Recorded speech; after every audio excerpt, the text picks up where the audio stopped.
One of those things is competence. I don't know what they get nowadays in P7. They get 4 Things still. change. They get 4 in 4. Yeah, I think so. It's 4 in 4. Yeah. They will tell us in the comments. It is. Okay. It is. My God, we have grown 4 in so 4. old. Okay.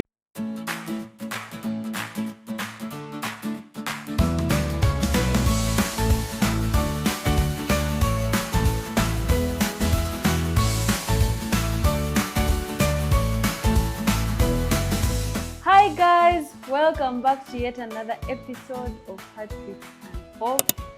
Thank you for being here once again. We are happy, we are privileged to have you as usual. It means so much that you're here, and most importantly, for those of you who have been consistent, it means the world. We are forever grateful for your support. And if you're new here, my name is Dr. Masike Mugela. I am the host of this podcast. We do this every other month and we talk about life. Generally, we talk about life, career, and the moments in between. We are a Christian podcast, so everything we talk about is in the lens of a Christian. And please feel free to like, to share, to subscribe, to send this link to that friend of yours who needs this podcast. We are very, very happy to have you. And today we are going to be talking about more or less a continuation of the episodes we have had since the year began. We started by talking about New Year resolutions and how every beginning of the year we actually write resolutions, but not every one of us actually records success at the end of the year. Most of us realize that we wrote and December comes and it's still the same list as blank as we had left it off in January. So we said that as the Heartbeats and Hope community, we are going to achieve those resolutions that we wrote for 2026 and even more.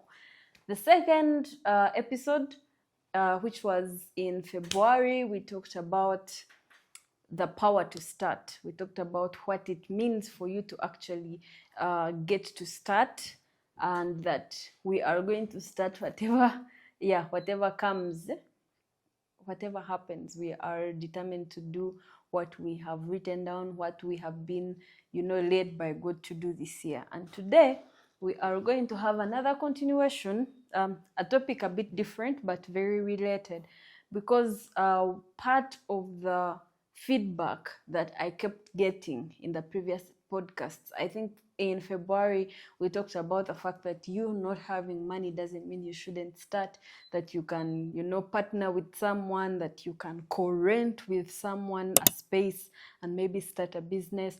And I had a lot of feedback in my inbox on social media platforms of people saying, working with people, I've been burnt here and there. And so I thought that it would be a beautiful thing for us to talk about working with people, or how do you know who you should work with? Is everyone that meets the picture on the outside really worth working with? And I am privileged to tell you that I am not alone today. I am hosting a one and only. I will allow him to introduce himself. You're welcome, sir. Thank you so much, Dr. Masike Mugela. Yes. I'm humbled to be here. I am Bruce the Mugela. That completes the name in our lovely host. And I'm happy to be here. Congratulations upon how far Heartbeats and Hope has come. For those of you who don't know me, I am the founder of Creative Media, now international. Yes, it's international. We do events across, within the country, but also across different countries. Photography, videography, live stream, and much more. And also a recent chicken farmer. Yes. Yeah. And Creative Media is the one behind the cameras. So those of you who want to do podcasts, you have you can see that you need us. especially those of you that are in Western Uganda and you're having this excuse of, I can't go to Kampala. In Imbara, there are no people who can do quality work. What does this look like? Wasn't this quality? Yeah, that's a very good point of emphasis. Yes. Yeah. I am privileged to host you. He is my husband, and I think, okay, I'll the spare. the fuel in the engine, the one that I happened to choose to walk. Did I choose you or did you choose me? I think the choosing happened somehow, somewhere. There was a choosing between us that has by default led us to walk the rest of our lives together. Yes. And so one of the reasons I thought that this duo was the best to have a conversation about working with people is because we are working together. We are working together one way or another. we are walking life together, and I think a marriage contract always sounds bad, even though in a sense it's a lifetime contract, but a marriage agreement is the most, I think, sacred, the longest, the most binding contract between two people to walk life together or to work together. So really, I thought that a couple would, but also he's a businessman. He has worked with people. I have worked with people, and that is why, we are here talking about this. So I'm going to get right into it, and I'm going to start with a touche question. Why is it even important for us to be here talking about this conversation? Why should we talk about who we choose to work with? Why is it even important for us to be intentional about choosing the people to work life with? Is it even important? Because someone might say, well, I need money and he has money. So why is it important for us to be intentional, to have a conversation about walking life, or even deciding who we walk life with? Not just a partner for life, but a business partner, a sponsor, because it's easier when you're trying to partner with a fellow broke man. But when you're partnering with someone who has money, most of the time money can blind you from the red flags and the mind that should think. So why is it even important for us to be intentional about who we walk life with, or who we choose, especially as we try to achieve our dreams and endeavors? Yes. Thank you very much, Dr. Mercy. Before I got married, interestingly, there's an uncle of mine that came to visit us, and we were having the conversation of marriage, and I was there with, I think, my brother or two of them, and he said a very interesting statement. He said, when you're thinking about getting married to someone, do you know you can get someone and they undo you? Like they undo everything. He meant they can undo everything you have worked for. Because they can take back, you have worked all your life to achieve a number of achievements. You have gotten to a certain place in life, and one person comes and takes away everything. And it happens a lot. So he said you can get someone and they undo you, like they undo everything that you have been doing. So it is with a partner. It's very important, because in, for example, a marriage setting, you're not choosing a marriage partner for 1 hour, or for a day, or for 3 days a week. Just think about the considerations we took to say, now you are the one I want to do the rest of my life with. The considerations, hey, for you they were very easy. Were they? For me, they are very easy, because number one, number two, there are very many examples. So for me it was so easy. But just imagine, the 90% of the people, before they choose a marriage partner, most of them consider, will I be able to live with this kind of agitation, with this kind of this, with this kind of this, because this is a very important decision. So if you look at it in that light, a business partner, or choosing a business, even if it's not a business partner, even if you have a business, let's say of selling potatoes, and then you want people to now help you work for you, sell the potatoes, transport the potatoes.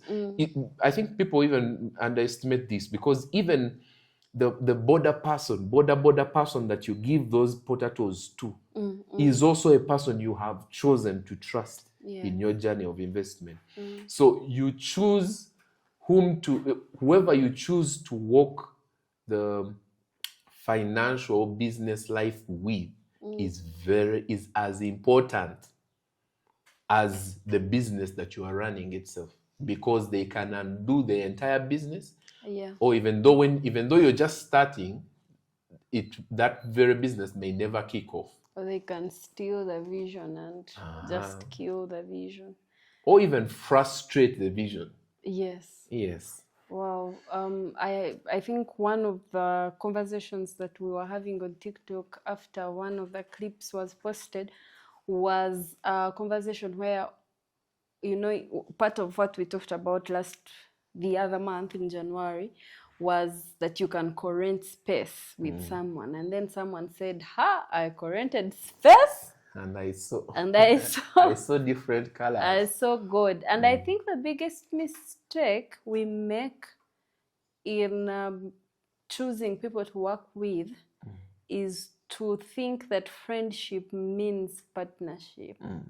I don't know if you've had an experience where you have been burnt in that line, where, you were friends with this person and then you carry a vision and then you think, so-and-so is my friend. We can start a business tomorrow. Do you have an experience like that? I may not have the experience of starting one, but in the line of work that I do as a creative media personnel, I've found myself in situations where I have trusted some people and my hands have actually been burnt. Let me just give you an example. There was a time when we had gotten a very good deal in Kabale, one of these universities in Kabale, and we were supposed to handle their event, their graduation of a university, actually specifically Bishop Baham. And I remember we got prepared. Like it is my culture, I always want to make sure everything is ready at least the day before. And that time I remember we had not yet even purchased the drone system. So I had to work with a friend who has the drone system and could fly it and was the pilot. So he had the drone. So I get ready. We're supposed to be in Kabale at exactly 7 a.m. That's when the graduation starts. We wake up. I tell everyone, so we are ready tomorrow at exactly 4. We are going. I hope we are ready. Yes.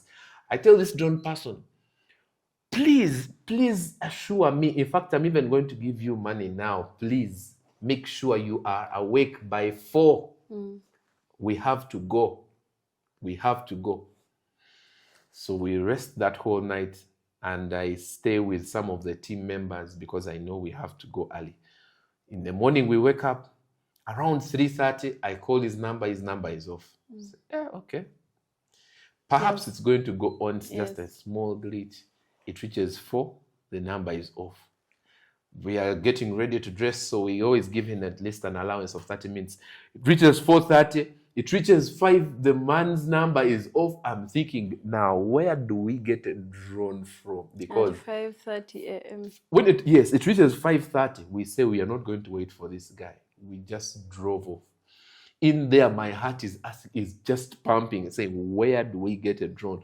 My friend Cheese, I tell him, please let's start calling these numbers. We call people at 5:30. Guy, whoever has a drone, please make sure you avail it to us. And we reached there.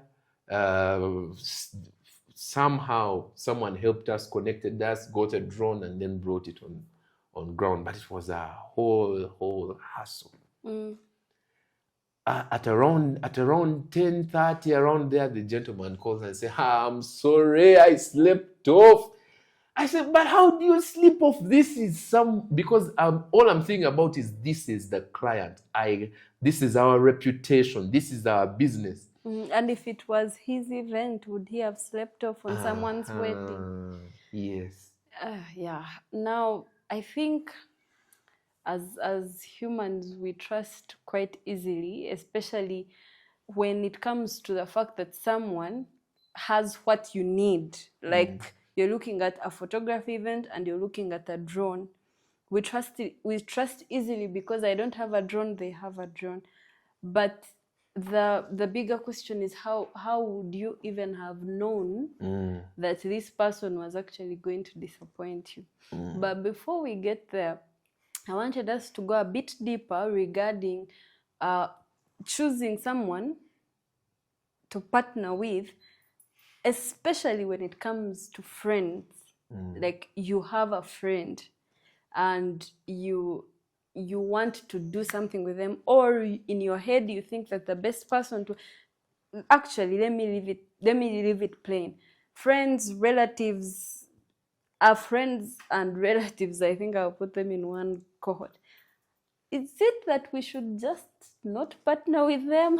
Because in Banyankwele we have a saying that ijatuturane niyo ijatuangane.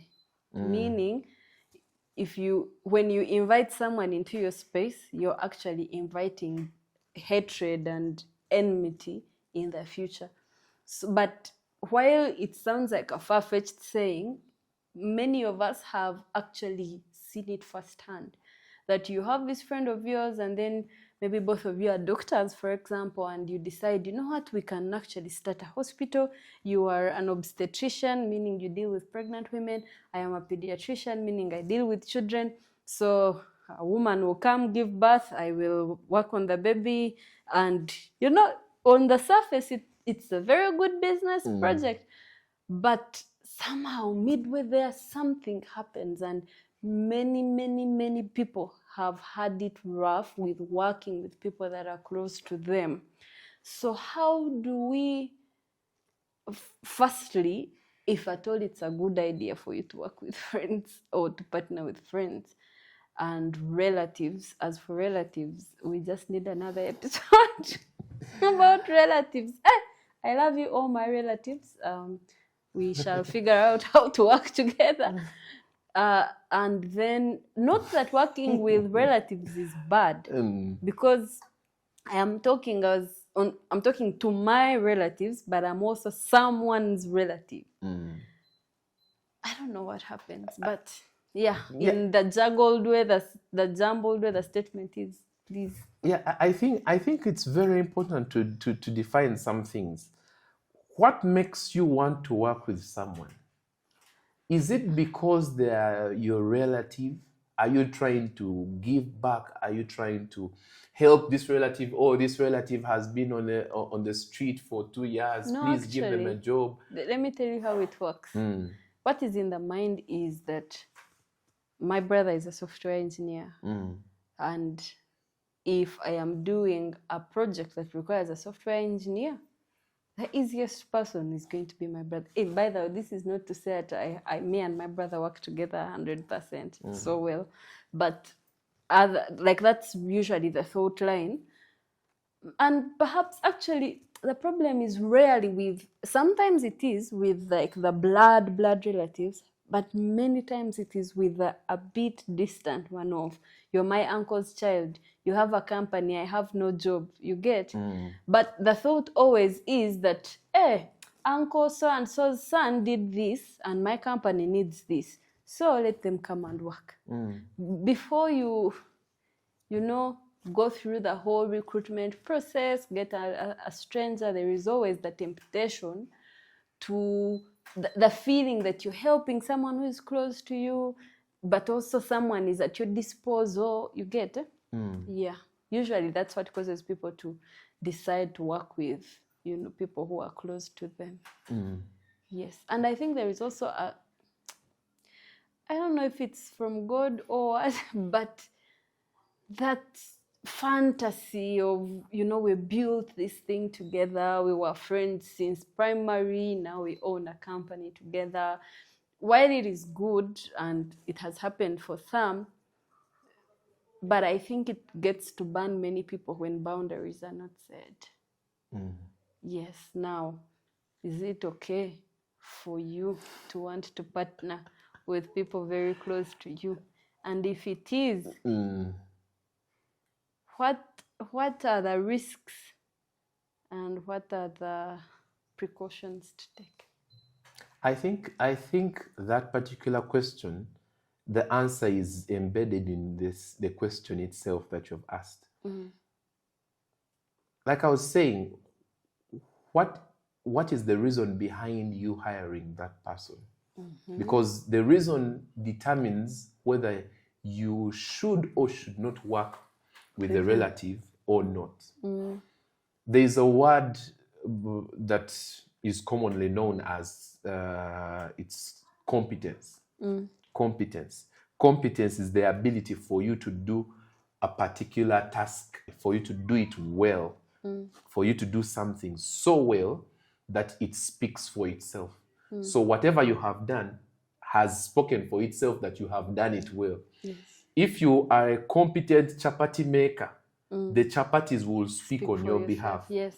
If you're a competent photographer, your photography will speak for itself. Yes. Whatever it is, whether a competent software engineer, your work as a software engineer should speak for itself before you say, you see, I can't. Now, I'll give you this example.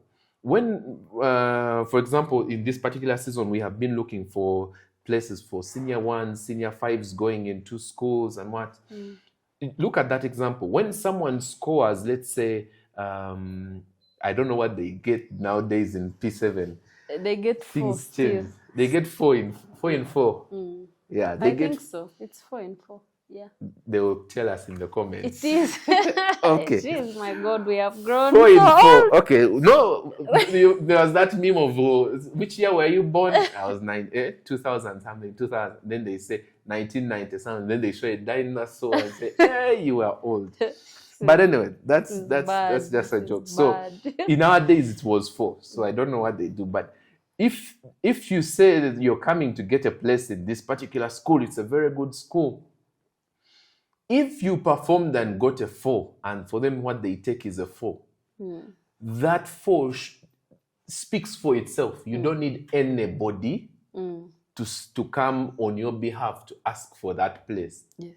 But if your child, perhaps for one reason or the other, they were not able to make the 4, and then they got, let's say, 8, that's where you receive calls. Hey, Dr. Mercy, do you have connections in Maryhill? I want you to get for my child a place. Hey, Bruce, do you have connections in this school? Hey, entire school. Do you have connections in the entire school? Can you connect us? Why? Because the person was not able to come on merit. Which brings me to the statement, the question that you asked. I can't say choose to work with relatives or not. Because every person's relative is different.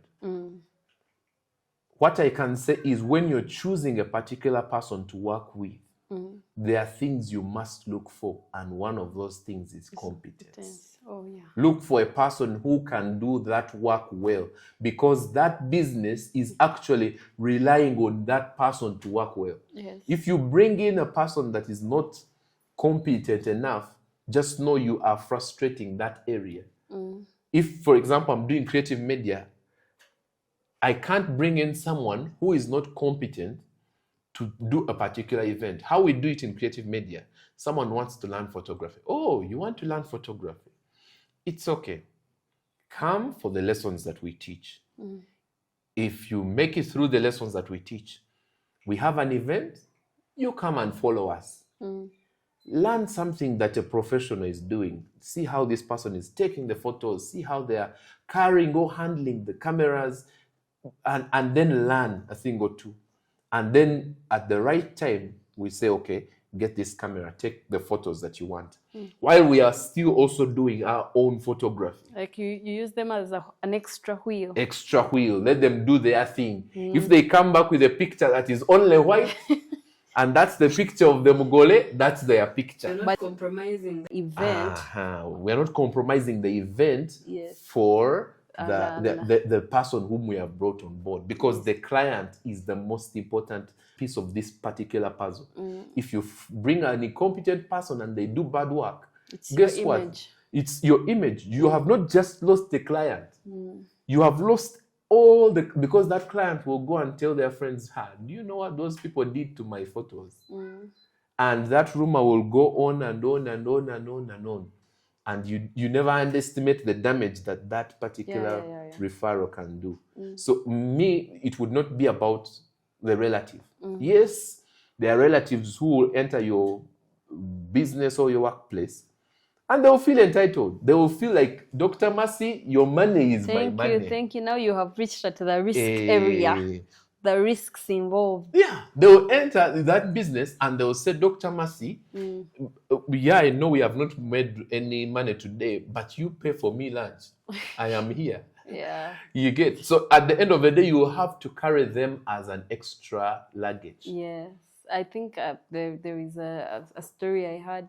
Actually, not even one story, so many stories of someone who employs a niece or a nephew, and other people maybe are earning 500, they are also earning 500, but they expect that you should cover my lunch.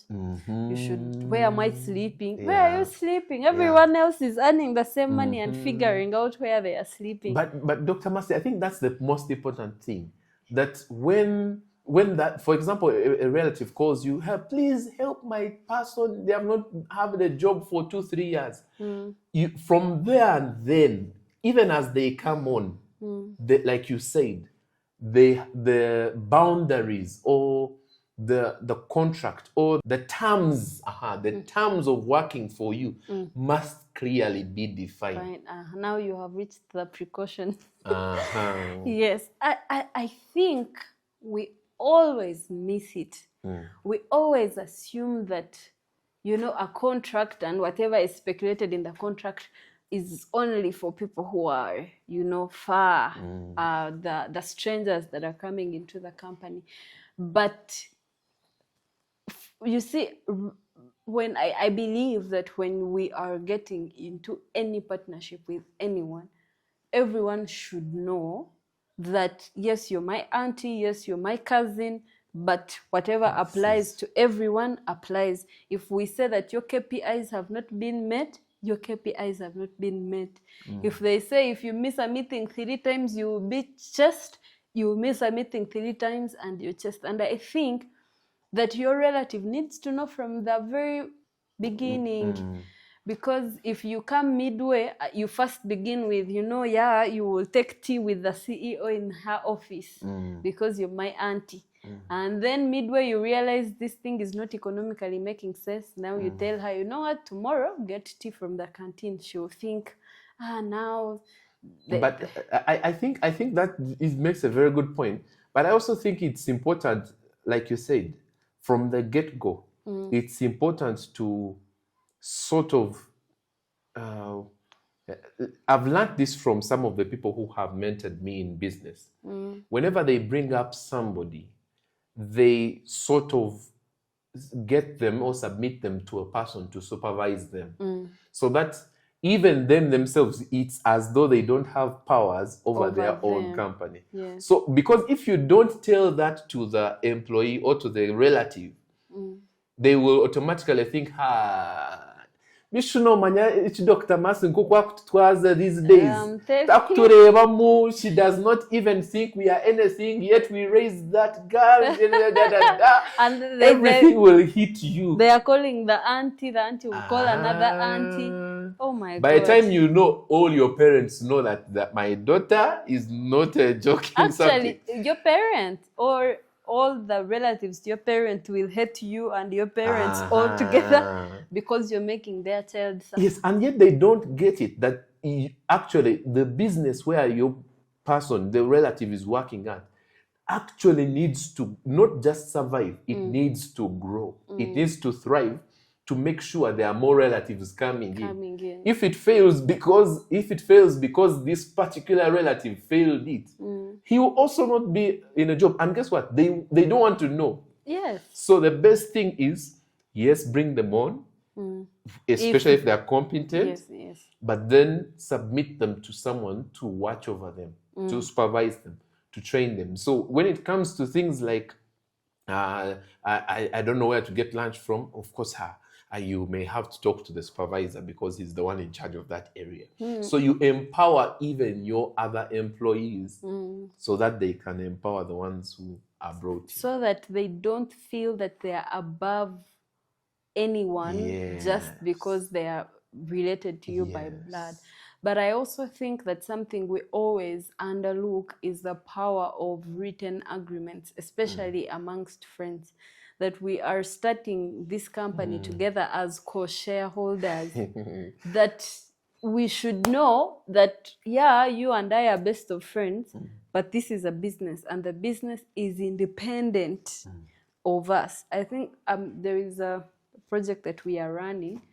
Those who are interested, actually, we run a charity in which we pay school fees for kids who are underprivileged in some schools around Bara and Chururu, around Western Uganda.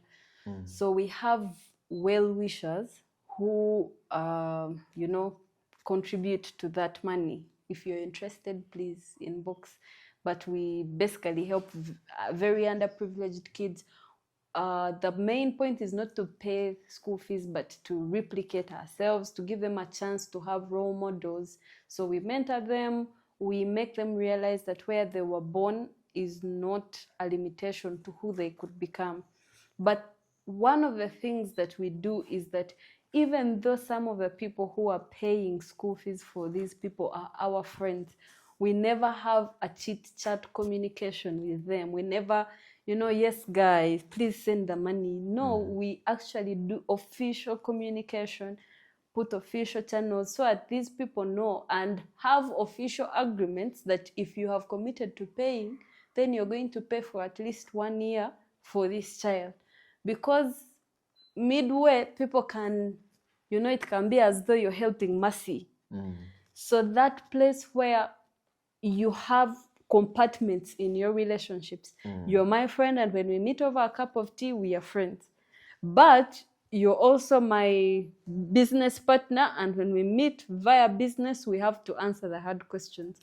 Okay, you are a sponsor in a charity that I lead, and when we are talking about the charity, we are talking about the charity. We are having official communication. We are using email for communication, lest you say it was a WhatsApp message just. So the ability to put the right measures, formal measures, to actually define between what is just a casual, for all your friends to know that we have this part, but we also have this part, is very important. If you've never been burnt by trusting a friend and, engaging into a business or any sort of employment, unless you learn from this podcast, it's not a matter of if, it's a matter of when. It's a matter of when, I can assure you. But also, I think something very important to consider.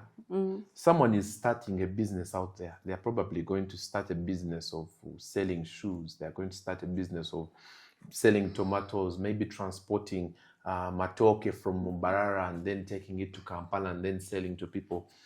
Whatever business someone is starting, I think even before we begin the conversation of whom to work with, there is something that people skip. And they skip the stage of knowing how to be part of the donkey work. Thank you. I think it's very important for us to also share that a bit, because someone begins a business. I'm going to start, let's say, selling what? Okay, let me just give an example. The matoke from Barara, I'll be picking it from Isinjiro, and then picking it at 15,000, then selling it at 45,000 in Kampala. number one, you don't know where the matoke is got from.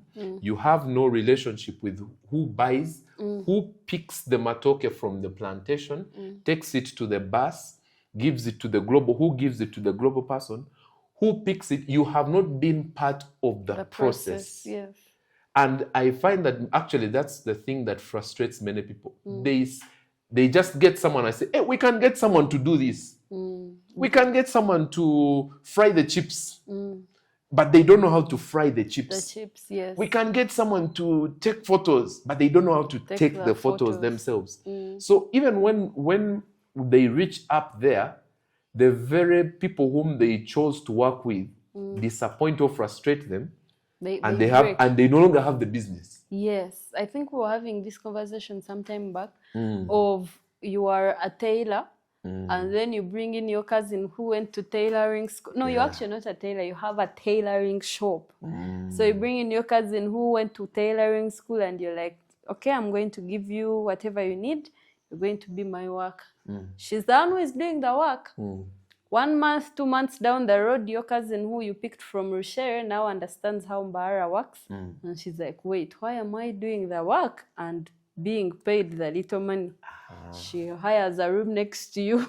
And now the business has gone because you know nothing about how this business works. And while I believe that you don't have to wait to perfect a skill for you to run a business, I believe that if, for example, now you have brought your cousin who is tailoring, learn the tailoring, put in the effort to learn so that if she fell sick tomorrow, you can at least make a shirt or a dress or something. I think that's very, very important. Very, very important. I think before you even look for whom to work with, I think it's important for you to know that you have a hold of the process.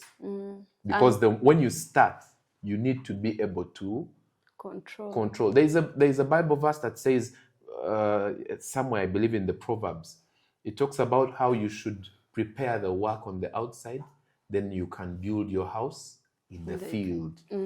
So if you do not prepare, and I believe that's part of the preparation for any business. Learn, okay, I want to start selling chips. How many Irish can make up this amount of chips? How much is the cooking oil? What's the cost like? Be part of the process. Fry the first can. Interestingly, I learned this from, I was reading a story of some of these richest guys, the Jeff Bezos. There's a story that said that there's a time when he was just beginning to transport his mailing business.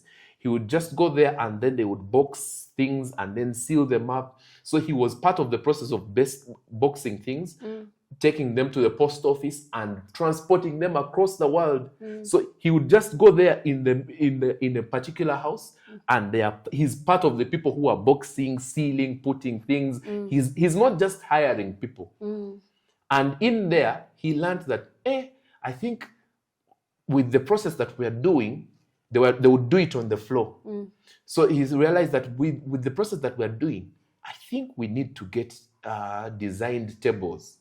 So immediately he got designed tables for himself and for the staff. And it became much easier for them to do things faster. And then, of course, now no wonder he's among the richest people. You realize that through the process, you learn how to do your business different from people who don't know the process. Yeah, and you also learn what I think that also there are expenses that you can, for example, postpone because you can do some of the things yourself. Yeah. If you are doing photography, of course, in your money calculations, you pay yourself as a photographer, even when you're the one who did the photography. But that money could have gone to someone else. Yes. But because you have, of course, our time reaches when the company outgrows you and you can't do everything. But the growing with the company, I think one postpones some of those expenses, like this person who is transporting matoke from Kabali perhaps the one who told him that the matoke was 10K got it at 8K. But they don't know.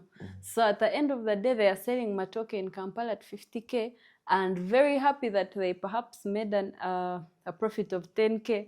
Yet they actually don't know they could have made a profit of maybe 30,000 if they had been a bit more involved. And being involved does not necessarily mean that you are in Kabale planting the matoke, but you are proactive. You know who you're buying from. You know how much you're buying at. Maybe let me give you a scenario. There are people, for example, someone has, let's say, cows. They are staying in Kampala. And they have cows this side, let's say in Rukunjiri. They have cows in Rukunjiri. They are busy with their own things. And then someone who is working or looking after their cows wakes up one morning and says, I have been struggling at home. I think I need about 500,000. Know what I'm going to do? Let me call my boss. And I tell him something. So he gets his phone and says, hey, ati ente zarwara and I need ntwetagayo mubazi gw'emitwaro 5 kandi wotaguresire mushaho yagira ngu ente nizikufa zona so mbwenu cyancyenda ngu tukikoreho hati because they know you don't need you don't know anything.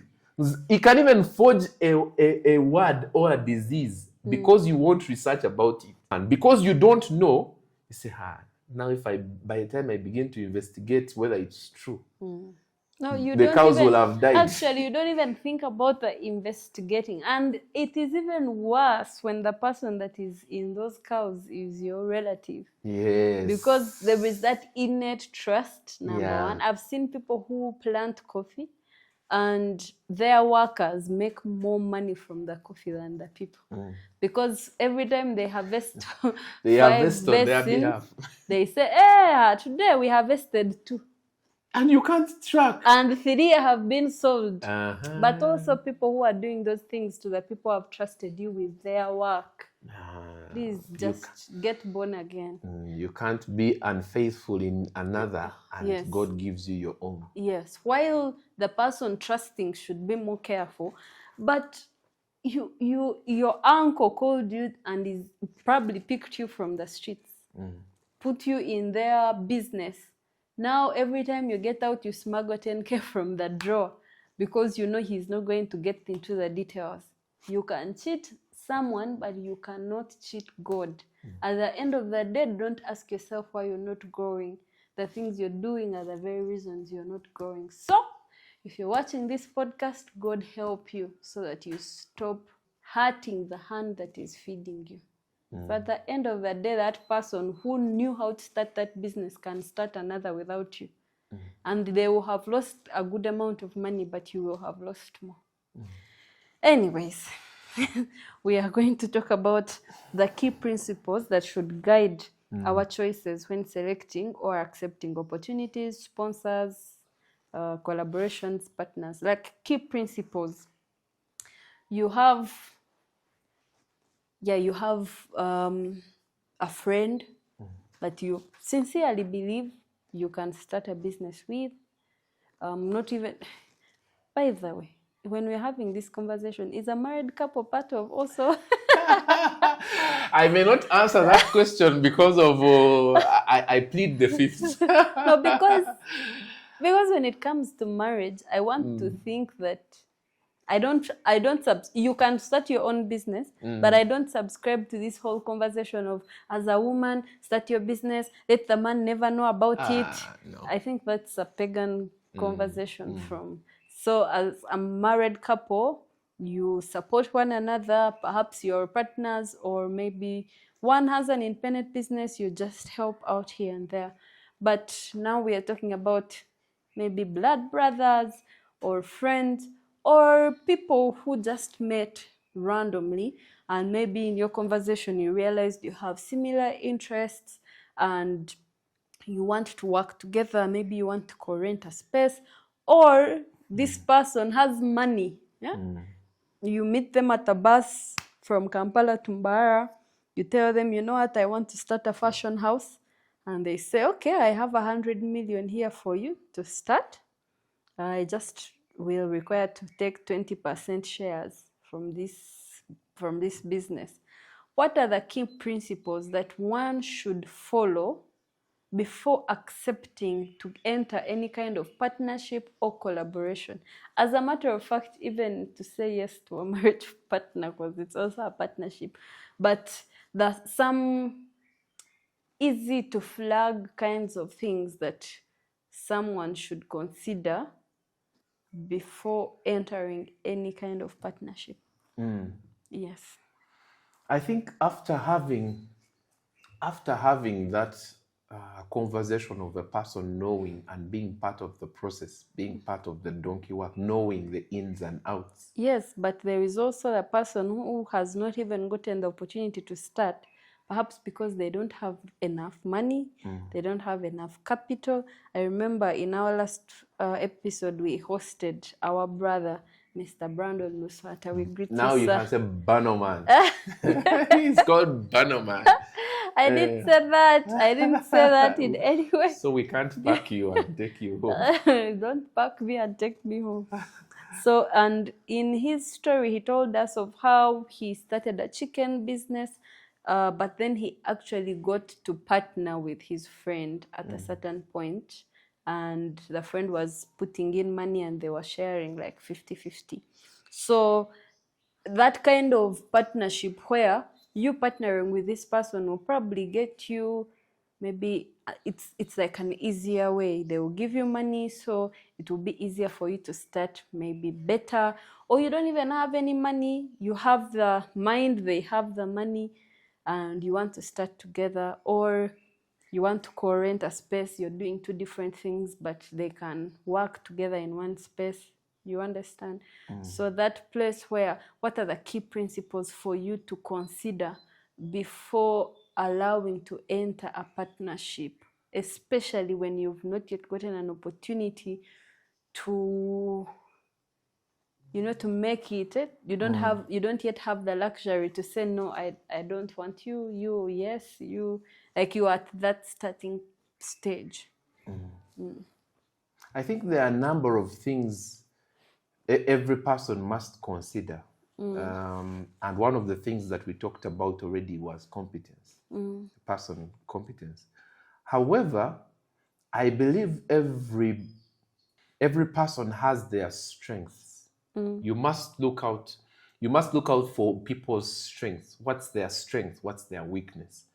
And then go on back to the drawing table and ask yourself, what is this person bringing in this partnership, in this relationship, in this business? What are they bringing? And then you consider things like, if they're bringing the money, is it the money that I need now? Because if I need the money now, I should be ready to accommodate everything else they come with. Because I stand a chance of everything being subverted, my whole idea. So if I can get the money and we define everyone's role that you're going to work with, if this person is bringing in the money, what do they expect? Do they expect to be the ones who are making the decisions in the business, or all they want is the profits? Or if this person is the person who has the skill, are they expecting me to pay them a salary, whether we have made the money or not? When someone says, I want to come and work for you as a creative media photographer, for me, the first thing I ask myself is this particular person, can they capture the vision of what I'm building? When you go to any workplace, for example, you work at a hospital, I work at a school also, entire school, whichever, whether it's an insurance company, whatever it is, when you notice the people who hire people, they're looking for people who understand where that company or institution is going. So even for me, when I'm getting people to work for me in creative media, I think maybe it's important I just say this. When I was starting creative media, for me, I had to learn photography for myself first, then I did not automatically go out to look for, hey, this one is the best photographer, let me get him on my team. This one is the best videographer, let me get him on my team. What I did is I sort of isolated myself and then slowly trained a team that not everybody in the outside world knew. So I told them, guys, we're going to do Creative Media International. It's going to be the best media company in the whole world. So let's learn this, let's go this. So they captured the vision. So even when, for example, the money was so little, I'll tell them, the money is so little, but we are building something. And then I check their heart and I say, okay, this particular person, it's not about the money. They're looking at something bigger. So even when the big events came, I would feel comfortable paying them over and above how much the standard payment in the outside companies goes for. For example, my employees they enjoy way more than how other companies pay them. Most of the companies, how they pay them. But it was very important for them to first understand, this is the vision. This is what we are building. This is where we are going. Are you able to stand even when the money is not there? Are you able to stand even when it has rained? You're not backing out because things are not going well? No. Are you able to stand with me?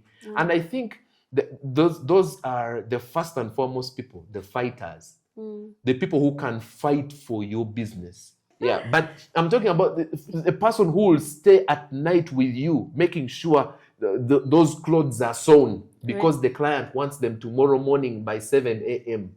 And they're not doing it because they expect an extra pay. No, they're doing it because they are your fighters. But also they know what creative photography is and what they stand for, because they have captured the vision. They're not going to bring you a gig that requires you to take quite interesting photos in certain places because they know that, this particular gig, creative media would never take it on. This one, perhaps they can. I think also something very important, there's something I saw in the Word of God. Since this podcast is Christian based, I think it's the Word of God that gives us an insight on how to make such decisions. And it was in the book of 1 Samuel, chapter 26, verse 6, something very powerful that was indicated there. It says that, then David answered and said to Abimelech, the Hittite, and to Abishai, the son of Zeruiah, brother to Joab, saying, who will go down with me to Saul to the camp? He asked, who will go down with me? This is David asking. And he said, and Abishai said, I will go down with you.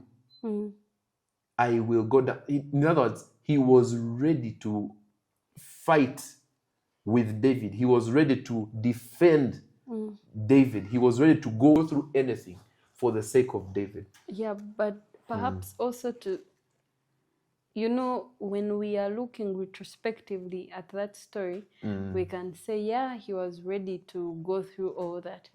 But now I've just met someone. I don't have an X-ray to X-ray their heart and say, yeah, this guy is going to go down with me to the very point. Because we have had people who we have, started off with, and everything seemed okay. They seemed like, they had carried the vision, like they could go through it all with us. And then 2 months, 1 year down the road, they are a whole different situation. Yeah, so how do we X-ray situations before we have gone that far? I remember there's a project that I was working on with a team way back at campus. Very amazing project. And what happened is that we were a team of people. We didn't know each other, really. We just carried the same vision. Actually, we went for a hackathon.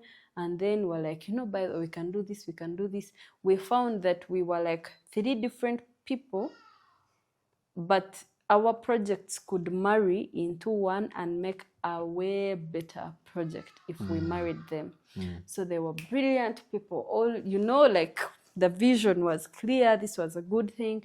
We did the hackathon. We won the hackathon. You know, it was a very promising project. Down the road, the whole team scattered. One person, I think we won a grant, ran away with the grant.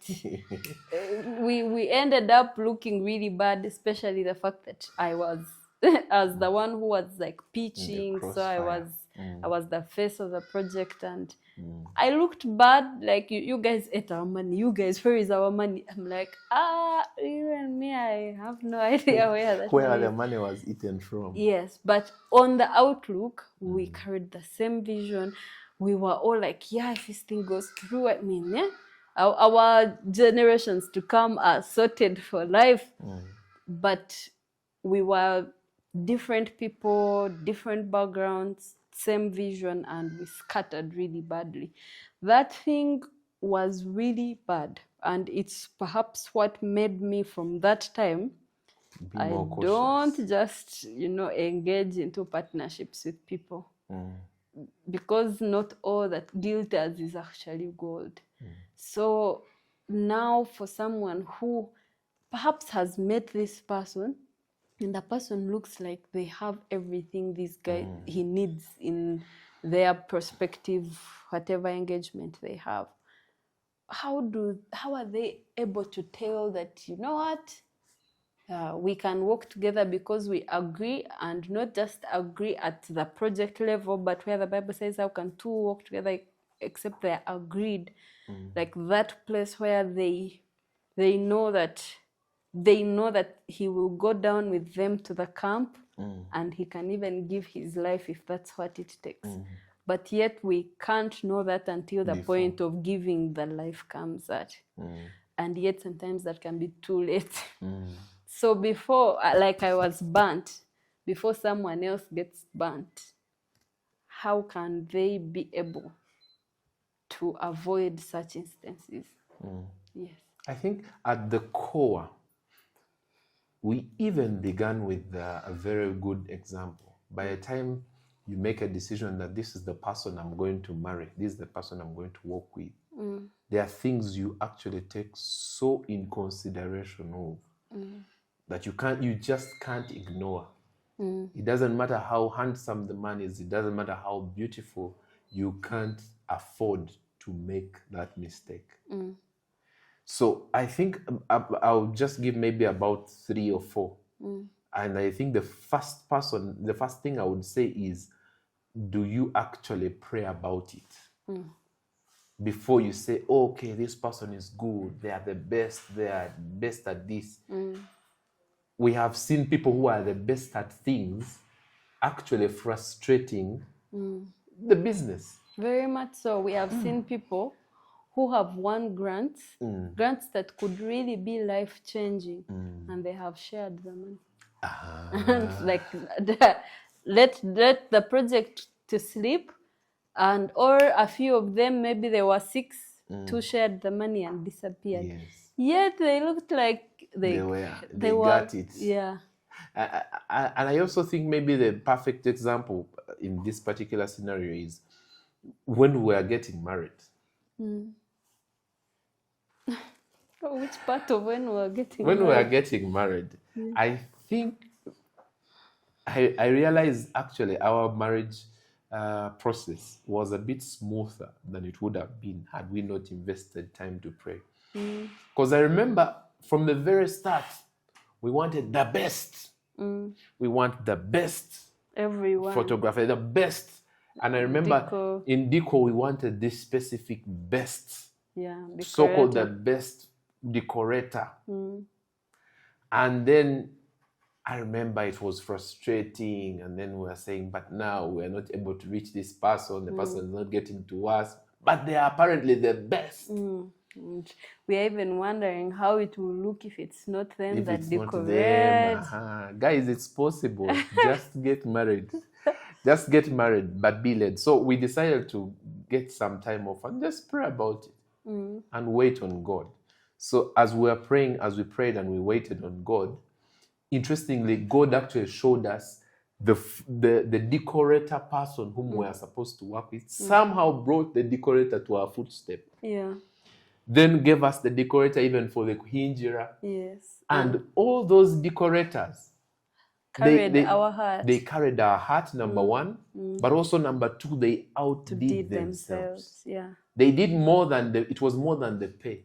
I actually remember we spent almost half or like maybe 3/4 of what we would have spent on the wedding alone for both wedding and Kuhinja. Yeah, to remember. Actually, not even 3/4, because we were going to bargain really hard to make 3/4 of what we spent. Yes, true. But yeah, I remember that, and how at the end of the day, the decor, it's as if I entered that hall on my wedding day and I felt like this woman had picked my vision from my heart and just laid it there. Because I didn't even describe exactly what I wanted, because sometimes you want something, you just make it white, add some nude, like you can't even write down the vision as clear as you could. And I remember towards the end there, I had gotten to a point where I'm like, you know what, the wedding will go. And whatever whether you do. I ask for white, they put red, the wedding will happen. And then I reached the room. You'll end up with me. Yeah. And then I reached the room and I said, what? Like, this is what I wanted to say that I could not say. And yet, part of what she did, I had not told her. But then she told me, I really, really prayed to God that I should, bless your heart. Like, what? You prayed? What do you mean you prayed? Yeah. So as a gig, you could have pocketed the money and gone. But yeah, that's a very beautiful example too. And actually, I believe sometimes you can pray about someone and you in your heart, you're like, this is the best. And God tells you, no. Don't work with this particular person, and perhaps you're like, why? I mean, they have the money, they have the expertise, they were actually the best in their previous company. When I share my idea, they look like they understand me most. Or maybe it can even be on the contrary. Yeah. Someone can have stories about them. Yes. And it's, this person is the worst person to work with. Yes.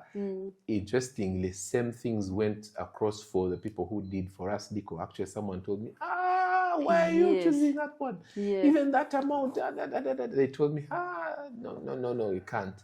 But God can't give you an answer for which he is not ready to defend.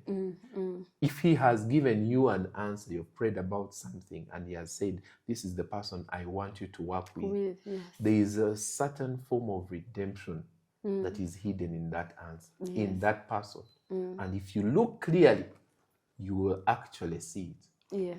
So pray about the people you work with. Yeah. Wow. Then when you pray, you of course learn to hear from God. When you pray, hear from God, what is God saying? If you don't trust, you don't feel, I don't know whether this is what God is saying. The second thing I would recommend is look for godly counsel. There are many people in our circles who are Christian.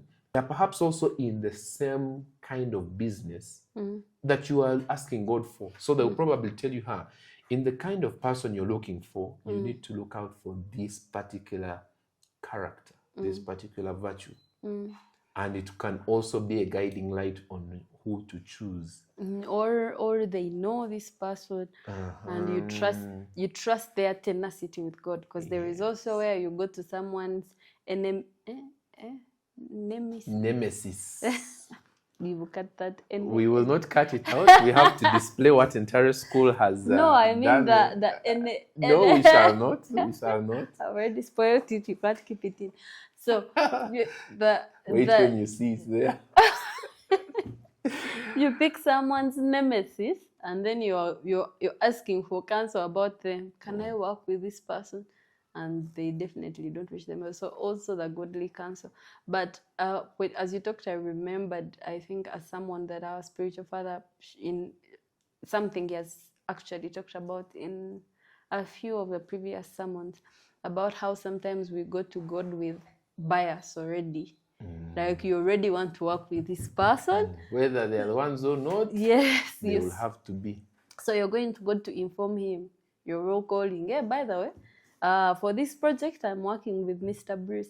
Yet God is like, should I tell you or should I wait for when you're coming back? There is a content creator, I think, a Christian content creator who always says, I'm going to see for myself. Like, let me go and see for myself. God says, let me go and see for myself. And then she comes back. So I think it's also important that as you pray about it, you're not just coming with information to God. They're like, so God, I'm starting this business and I'm working with this person. Yeah, please take it off your to-do list or something. But to actually prayerfully give time to God and, hear God. We don't have any other way to tell you on how to know who you're working with other than to pray, because prayer is the only x-ray for the future. It's the only time that it's the only place in which you can see what the future holds.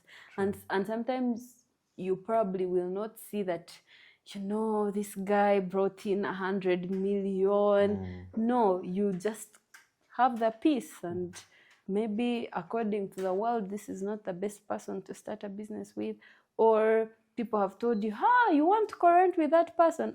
I'm telling you that business will not even spend a day, but God is showing you current with this person. And if they have ever currented with someone, usually the problem is on the other person. Like none of us will say, by the way, we failed to live together because I was the problem. Usually they will say, she's like this, she's like this, she's like this. But when you pray, you get an unbiased heart, especially because maybe the two are incompatible, but you and the other person are compatible. I think the last thing that I would say maybe that is very important is the peace. Very important, the peace. Before you take on this person, are you feeling at peace that you're going to work with this person? When all you've prayed about it, you have gotten the godly counsel, are you feeling at peace that you're going to work with this person? Because I have known, you see, there's this generalization. People say that don't work with lazy people. Don't work with lazy people, they will let you down. But what is a lazy person? But yet, there's another person who will tell you lazy people are the best people to work with because they will find extra ways of doing what you have given them. They want to do things fast so that they can be lazy. And then there's a person who will tell you, the other day I was seeing a person who was saying, if you want your tasks accomplished, very rich man, wealthy man, you're saying if you want your tasks accomplished, get people who are actually very busy because they want to do away with that.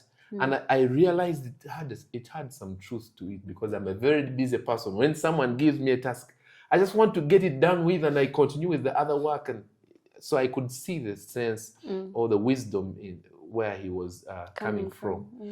But I wouldn't want to say it's about the lazy person or the one who is busy and hardworking. I wouldn't want to say it's about, even though it's good to have the one who is busy and hardworking, I wouldn't want to say it's about, for example, I believe the most important thing is the person who is trustworthy. Because it doesn't matter whether a person has the money, has the skill, has the what. Time. If they are not trustworthy, you are living on a time bomb. Anytime it will explode and the business will go with it. But when you get to hear from God and you're at peace, let me tell you, it doesn't matter how funny a person is. It doesn't matter whether they are not hardworking. Their place in your business is actually there. There's a place for them to express something that God has put. So if you look at it deeper from that perspective, And I'm not saying go and look for every lazy person and add them to the business company. No, remember you have already stated the principles, what you're looking for in this person. This person already fits what we are talking about. They already carry the vision, they already understand you, they are already competent, they are already chosen by merit in regards to what you're looking for. But perhaps there is this car.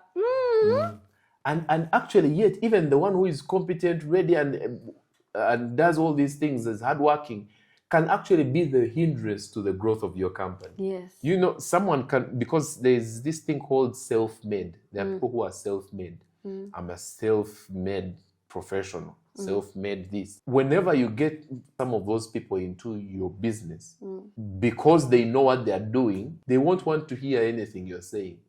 Even if it's your vision, they say, no, but this is how it's done. There is a time I went to a salon to plait hair. And then I had an inspo.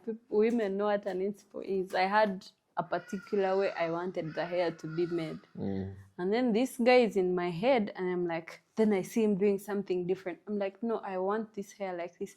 No, that won't look good on you. You make, when I make it like this, I'm like, self-made hair maker. He told me, I have been styling hair for way before you. I'm like, That is the person who actually will hinder the progress of your business, because they have become rigid in what they know.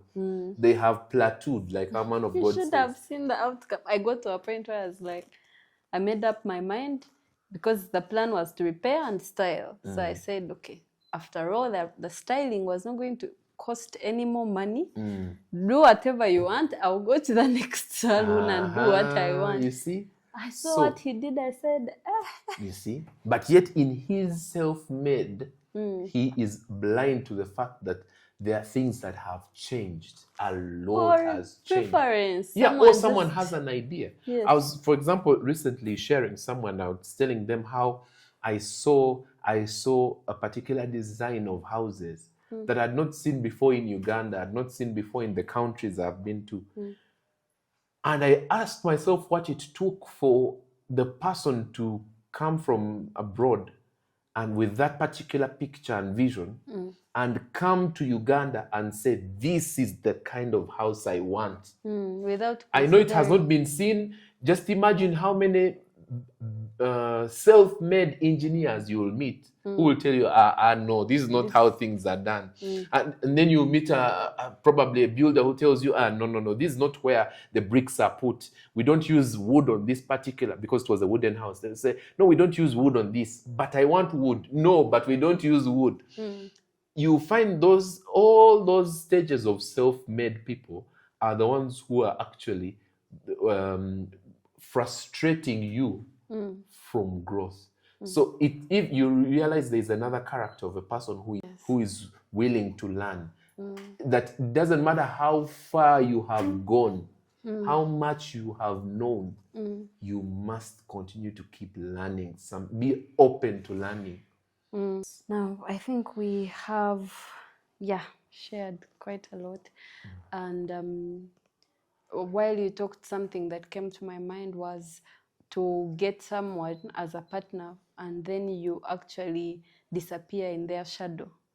Like those self-made people, they try to outshine. Yes. They no longer hear you. You say, you know what, I think we should actually do this, this way.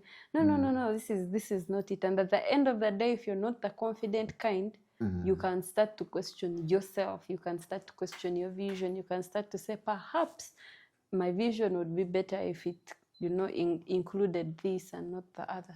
So that place to know who, I believe anyway, before you even look for partners and all, you firstly have to understand your vision, because people will change that vision if you don't have it in plain writing or in plain sight, or if you've not yourself understood it. You will say perhaps you want to, pay for orphans, and someone will say, you know what, why are you paying for orphans? Why don't you pay for girls who got pregnant and dropped out of school? And the girls who got pregnant and dropped out of school are also good people to pay for. It's also a good project, but it is what not was your that? vision. Yes. Yes, so while we are talking about choosing who to work with, it's important that you know Keep true. your conviction, Yeah. you know your vision, because otherwise you bring in a partner, you bring in an employee, you bring in a sponsor, especially sponsors. You bring in a sponsor and they will say, yeah, we like it, but we would rather have it like that. And yet there is a reason why you carry that. It's not bad for your vision to be improved by another opinion, Yes.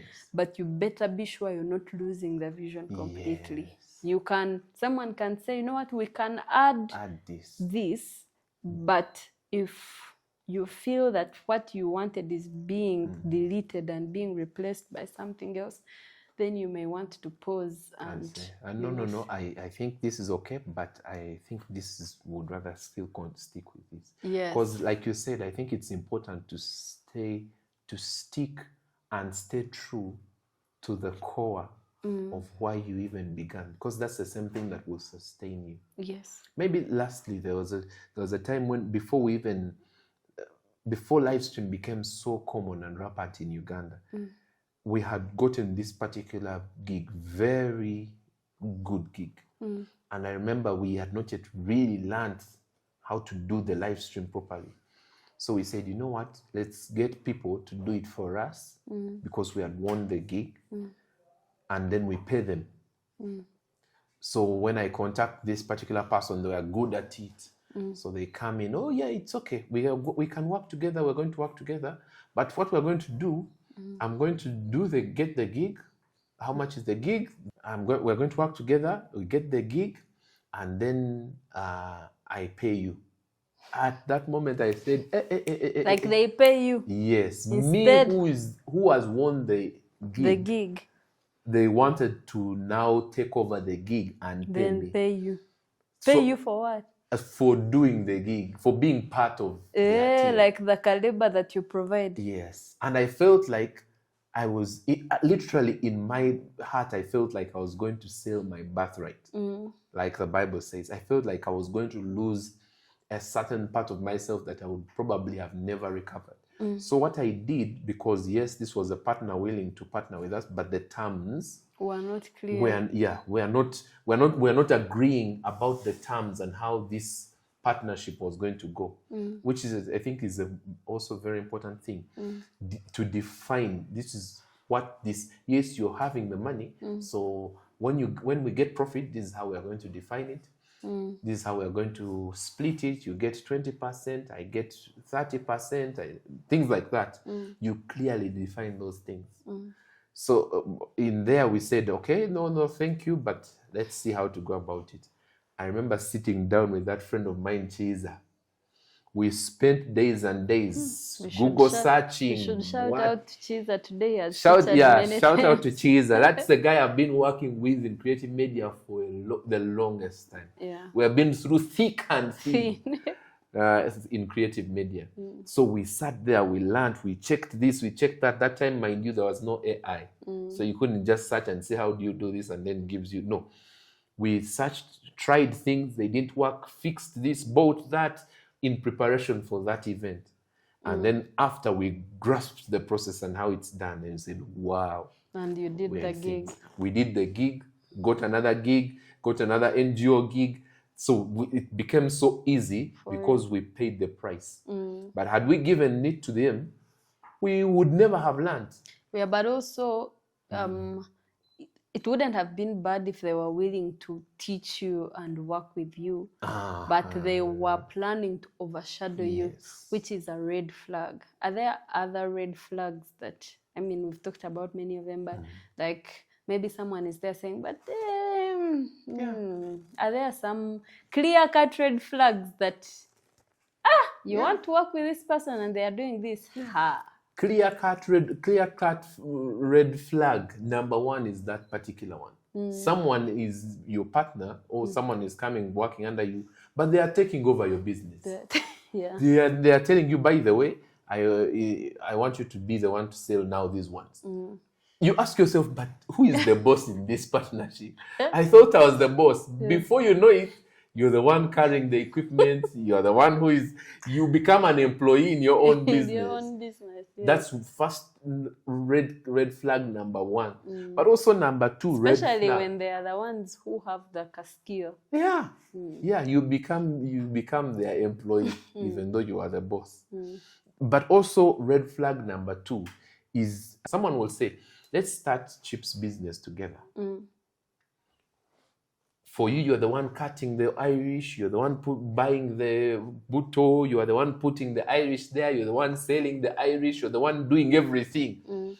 Them, they are counting the profits. Now we made, how much did we make today? We have made the 500,000. And they are not even, they are not necessarily the sponsors. No. Perhaps if they are bringing in some money, that's understandable. But if they're not bringing in some money, or not just some money, significant money. Because if you're putting in 50-50 and sharing profit 50-50 and you're doing all the work, at one point, that's what actually frustrates friends from working together. One feels cheated. One feels they are doing all the work. One feels like the other person is not helping. They're not coming through, even though we are doing this together. That's what frustrates friends or family members from doing joint ventures.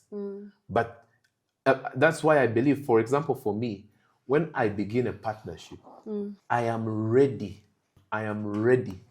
to make the sacrifices to make sure we achieve the goal that we are looking for. So even if it means me cutting the Irish and putting them in the butto and frying them myself and taking them to the market, at my heart of hearts, I will tell you, no, we actually need to define what your role is in this, but I will make sure I do it knowing, this person is not coming through, but my point is to achieve this goal that we are targeting.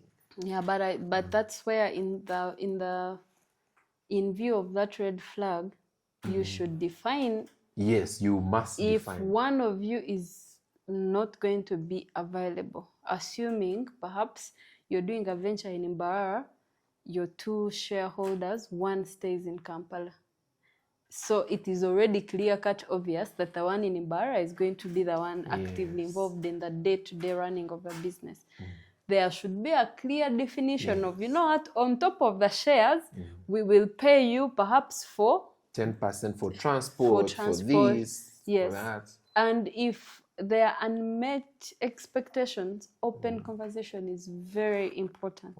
And I believe that, you know, as ladies, I don't know whether it's the same with gentlemen, but ladies, we can bottle up things, I can assure you. We can keep things. And at the end of the day, if you notice that, okay, I thought I'd had God, I thought we were doing this right, but now I'm feeling like this and this is not going on, you would rather have that conversation, and it's easier for you to stop there and then before more damage is done.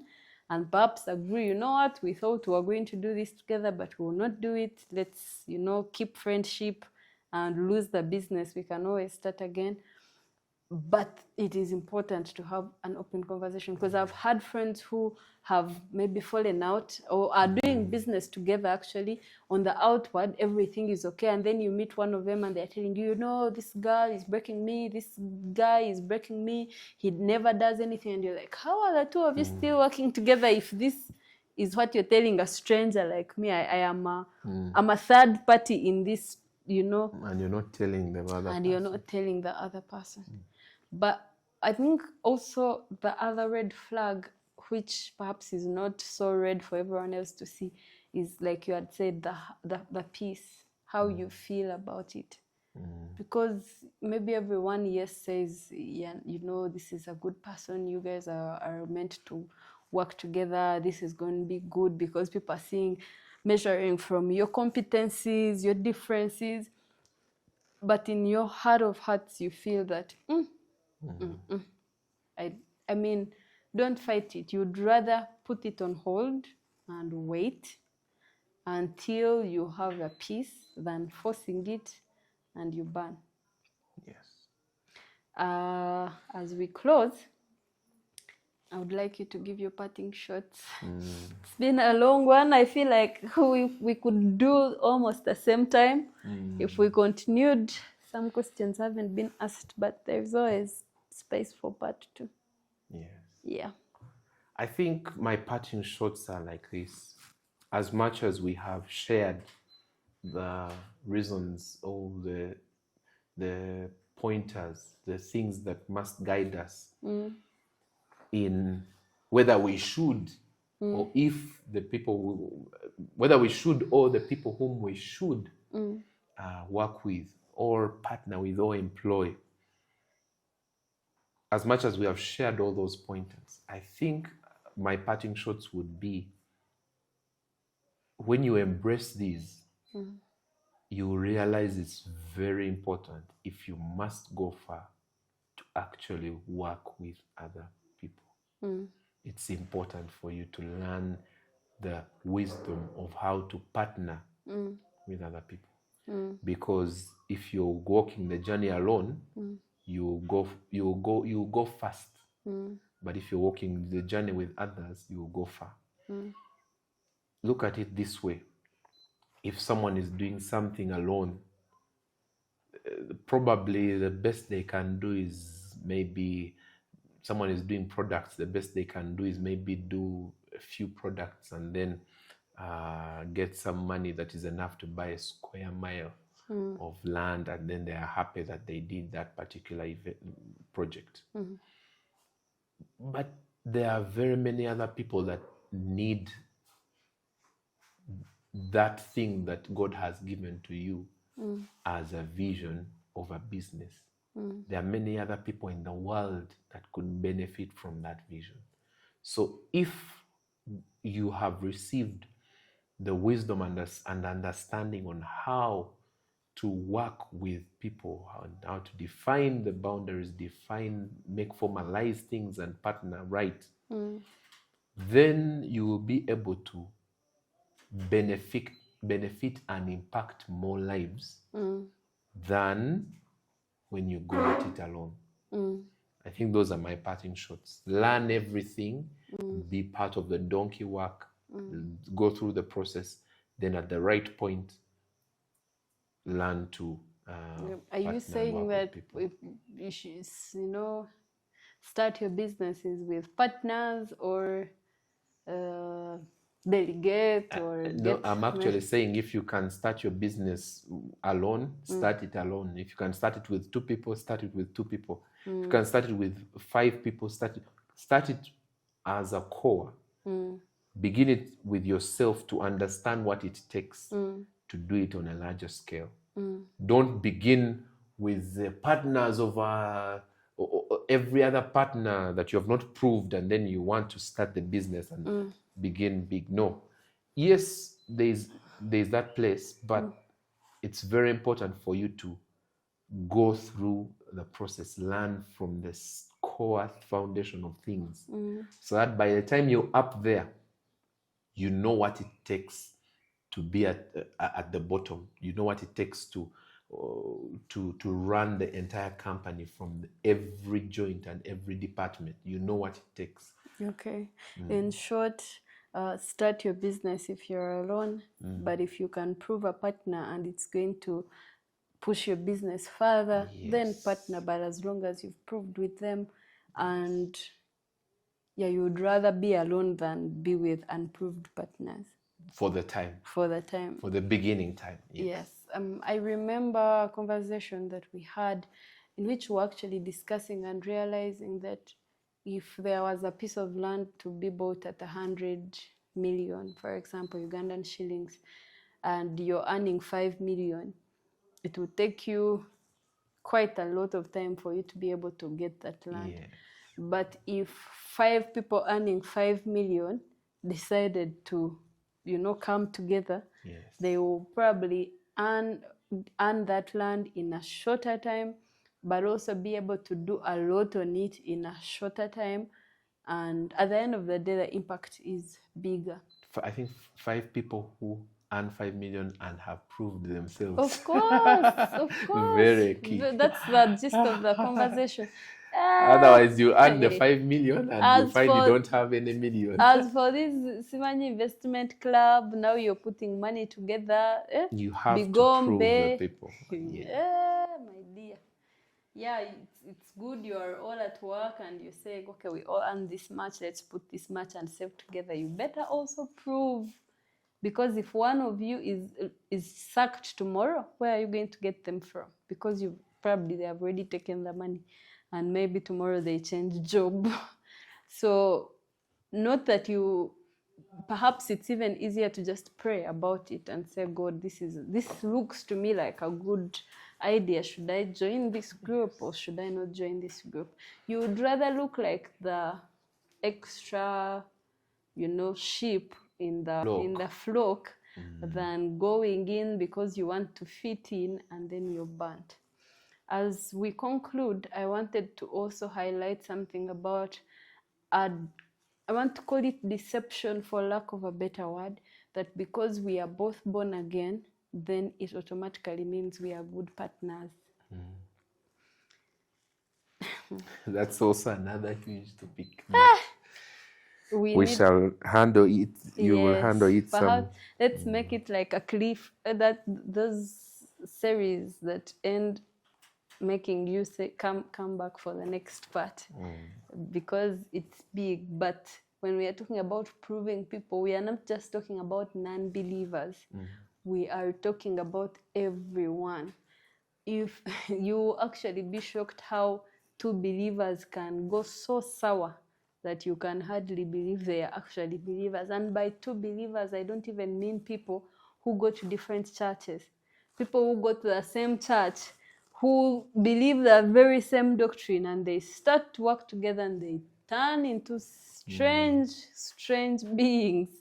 So when you talk, don't just be deceived like, but mine is, he's a believer, I'm a believer. He speaks in tongues, I speak in tongues. We can, my dear, you will in many ways than you can imagine. So when we are talking about proving the partnerships, we are talking about every possible partnership. Yeah? There's a scripture that says that do not be unequally yoked with unbelievers. And we usually use it in the concept of marriage, but I believe it goes beyond marriage. Any kind of yoking. A business is a yoke, because a yoke is two donkeys together in the same line. They have to walk and with the same energy, same speed, so that they can accomplish work. If one is weak, it's going to break the other. And that unequal yoking is not just among unbelievers. It can also be between believers. You are just one believer who is very tall and another believer who is very short, and at the end of the day you are unequally yoked. You don't believe. Your business perspective is very different. Generally, we are not meant to work together. So when you're proving, prove everyone. Don't be deceived because it's my cousin, it's my sister, it's my mother, it's my father. No. We pray together. No, prove everyone. Pray to God, and if you can find the right partner, trust me, your life is going to be beautiful. Because we are social animals. We work better in a community. Thank you very much. We hope to come back perhaps with a continuation of the similar conversation. This has been very beautiful and very empowering. We hope you've been blessed. No, as a matter of fact, we know you have been blessed. And we know you're going to be back in April with us to have another conversation. But most importantly, you are going to start on that venture. So if you were wondering, okay, I don't have enough money, but perhaps I can partner with X, Y, and Z, this is the time for you to spend some time in prayer and prove them. And if they are not the ones, the fact that in your heart you probably carry a desire for a partnership, maybe you're thinking about X when God is showing you Y. So when you take your time and you prove your partner, then you no longer have an excuse for you not to start. Like I said, the Heartbeats and Hope community is doing big things in 2026. And we are happy. We are here to celebrate every milestone with you. We said that in December 2026, we are just going to be sharing testimony after testimony after testimony. We'll be here to celebrate your journey. We'll be here to support your hustles. Actually, if in these 3 conversations that we've had, you have been able to start a hustle, please comment so that we come and we patronize you with all the orders and all the support that we can, because we like to celebrate one another. And yeah, talking of hustles, we have actually started another hustle in which we deal with medical devices. It's not a hustle. It's a business. We've started a business. We deal with medical devices, all kinds of medical devices, especially for those of you who have parents who have maybe pressure or diabetes and you would like them to be monitored from home. We have devices that can help with the monitoring from home.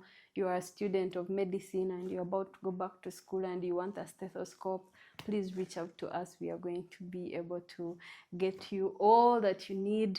You know, we can shop for you everything. You just present a shopping list. We'll tell you a small charge and then we'll bring everything you need at your doorstep. You don't need to go to downtown to look for things. Yes, but all kinds of digital technology in terms of health, we will be able to help you with that. And talking of businesses, once again, in case you have missed it, this is Creative Media, and we do podcasts, we do videography, we do photography, we do live stream. And if you were paying attention, you must have heard my husband mention that we also teach these things. So if you want to learn photography, videography, you want to learn live stream, you want to learn how to do a podcast, you want to learn how to set up a beautiful studio like this, you can also reach out to us. We have a school that is going on at a very small charge, and you are able to, you know, get your skill before you start that business and they ban you because you don't know what to do. And as usual, we never leave here without giving you an opportunity to receive Jesus Christ as your Lord and Savior. None of this would be possible without knowing our Lord and Savior Jesus Christ. We are not here to tell you the 10 steps of blah, blah, blah, blah. We are here to share with you our 1 and 2 lessons that we have learned in our journey with God to help you walk better. So if you're here and you've never received the Lord Jesus as your Lord and Savior, I'm going to request my husband to lead you in a prayer. And after making that prayer, please make that comment and let us reach out to you and help you grow in your new journey. Please. So let's humble ourselves and pray. If you're there, you've never given your life to Christ, just repeat these words after me. Say, "Dear Lord Jesus, I believe in my heart that you came and died for me on the cross and you were raised for my glory. From today, I give you my life. I am born again. Amen." If you've made that prayer, you are born again. Find a Bible-believing church and you'll surely grow in Christ. And please leave us that comment. We like to reach out to you and celebrate this great milestone with you. So, dear viewers, see you next time. Bye. Please like, share, subscribe, share this link in someone's inbox and tell them you need this because they do. Till next time, bye-bye. Bye.